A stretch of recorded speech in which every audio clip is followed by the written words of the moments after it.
Petrol ડીઝલના ભાવને લઈને સૌથી મોટા સમાચાર મળી રહ્યા છે। બજારમાં ચાલતી અફવાઓ પર સરકારની સૌથી મોટી સ્પષ્ટતા જોવા મળી છે। ભાવ વધારોના કોઈ પણ જાતના પ્લાન ન હોવાની વાત રાજ્ય સરકારે કરી છે। સાથે જ કેન્દ્ર સરકાર પણ સતત જે છે તે કહી રહી છે।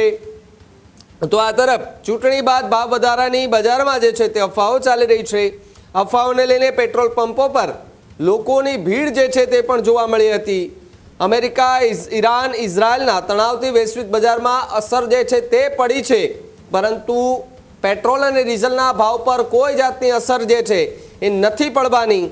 તો બીજી તરફ હોર્મુઝ જળમાર્ગ પર સપ્લાયમાં ભારે ખલેલ તો પહોંચી જ છે।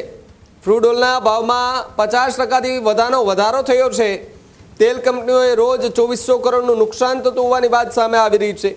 5 રાજ્યોની ચૂંટણી બાદ ભાવ વધારાની અટકળો જે છે તે તેજ થતી જોવા મળી રહી છે। ત્યારે નિષ્ણાંતોએ 25 થી 28 રૂપિયા સુધીના વધારાની આશંકા વ્યક્ત કરી। સરકારે આ અટકળોને સંપૂર્ણપણે નકારી કાઢી છે। ઈંધણની માંગમાં 30 થી 33% જેટલો વધારો જે છે તે હાલ નોંધાતો જોવા મળી રહ્યો છે। ત્યારે પેટ્રોલ ડીઝલના ભાવ અંગે જે અફવાઓ ચાલી રહી હતી, અફવાઓને લઈને હાલ તો કેન્દ્ર સરકાર અને પેટ્રોલિયમ જે વિભાગ છે તેમણે સ્પષ્ટતા કરી દીધી છે કે કોઈ પણ જાતનો ભાવ વધારો હાલ જે છે તે નથી થવાનો। ત્યારે જ ન્યૂઝરૂમ ગુજરાતની યુટ્યુબ ચેનલને સબસ્ક્રાઇબ કરો અને ઇન્સ્ટાગ્રામ અને ફેસબુક પર ફોલો કરો। અપડેટ રહો, સત્યની સાથે રહો।